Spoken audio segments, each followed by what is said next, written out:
Today, in this video I'm going to talk about Canada immigration new update. In this video I'm going to talk about the US breaks with Canada in response to COVID-19 and cross-border travel restrictions.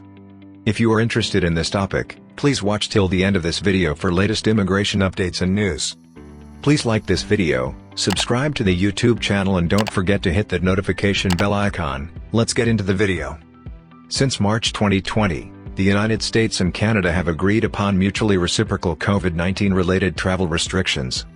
US and Canadian officials mutually determined that non-essential travel between the US and Canada poses additional risk of transmission and spread of the virus associated with COVID-19 and places the populace of both nations at increased risk of contracting the virus associated with COVID-19. 1. As a result, both countries temporarily restricted non-essential travel across the border via land ports of entry, though both countries have allowed travel via air and sea to continue. Since March 2020, both countries have continued to mutually extend the temporary ban on non-essential travel via land ports of entry. However, this week the two countries decided to go their own ways. On July 19, Canada announced too, that it plans to ease its restrictions on travel to the country for US citizens and permanent residents. Effective August 9, Canada will permit discretionary, non-essential, travel for fully vaccinated American citizens and permanent residents. To be eligible, travelers must have received the full series of a qualifying vaccine at least 14 days prior to seeking entry to Canada. Currently, only those vaccines manufactured by Pfizer-BioNTech, Moderna, AstraZeneca/Covishield, and Johnson & Johnson, qualify. Provide COVID-19 related information, including proof of vaccination, electronically through an official app or web portal. Test negative and be asymptomatic for COVID-19 upon arrival. Be able to provide a copy of original vaccination record at the port of entry at the time of arrival.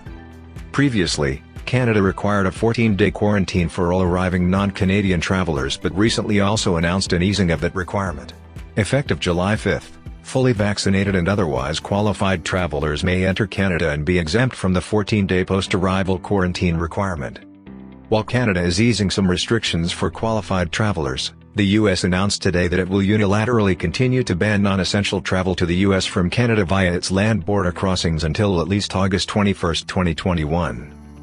The temporary ban also continues to apply to travelers from Mexico and applies to all border crossings, passenger rail, ferry travel and pleasure boat travel from either country.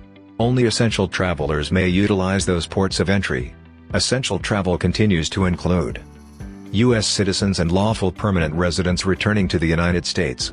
Individuals traveling for medical purposes, for example, to receive medical treatment in the United States. Individuals traveling to attend educational institutions.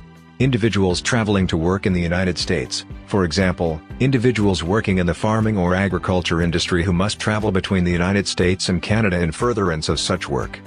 Individuals traveling for emergency response and public health purposes, for example, government officials or emergency responders entering the United States to support federal, state, local, tribal, or territorial government efforts to respond to COVID-19 or other emergencies.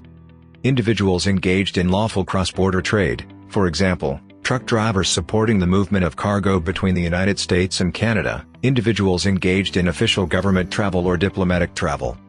Members of the U.S. Armed Forces, and the spouses and children of members of the U.S. Armed Forces, returning to the United States and individuals engaged in military-related travel or operations. Individuals seeking to enter the U.S. for tourism, for example, sightseeing, recreation, gambling, or attending cultural events, are explicitly prohibited from utilizing border crossings, though non-essential travel to the U.S. is still permitted via commercial airline. Hopefully the details and information as presented in this video is helpful. Canada Immigration News Channel will be releasing a new video when new information is available on any of these updates or requirements. If you have not subscribed, please like this video and subscribe to the channel. Don't forget to click on that notifications bell icon. See you sooner in next new immigration video.